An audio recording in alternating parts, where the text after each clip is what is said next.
Heo, nong kledi na hisa hibayin.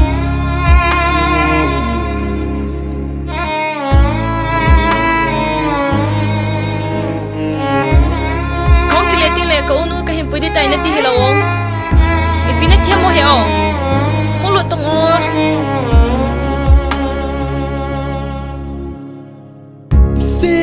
Ngam lâu lung xịt na cùng lệ ra lô nín ca na rồi ni lệ ra vang ca sim ca thong ding lung xịt na ca lâm đó en ấy ba bị lung xịt nam kê linh sang ca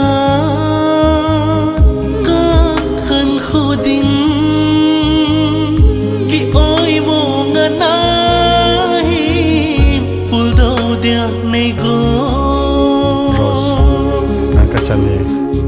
wang phaga ki sadan Zol Mewa pana na lungsit no Rose ko makon Lo sa pumana hong kiletho ka zan No mo ka sili ezo Tulay no may hohi Poison ti mga tamtan Si ite ngay ti ezo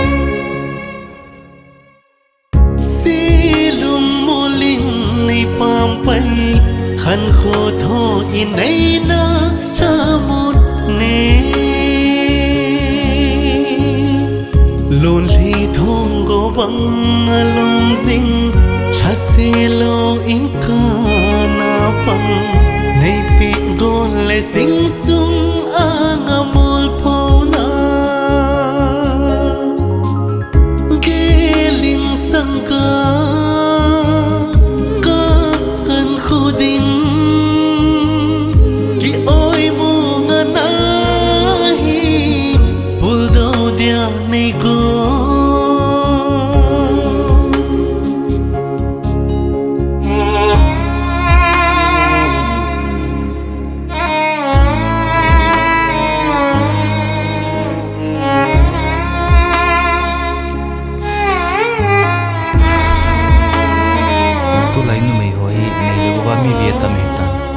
Chỉ hồ gì à Rosin rằng lung xịt thêm nằm vào bề tay Zol lông neo ngày lâu Asal thăng to min lăng Tua pet sumi hol na ba na Pon thọ chỉ hitin Ni khát lệ Nunga hoài nunga ki khai levai quay đây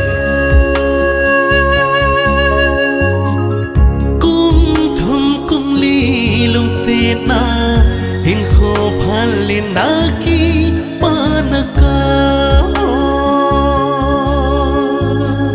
Hình lạc na lông tô dù lâu khang hạ chín đĩa lại tân bangin ca na dưới nắng lung xịt na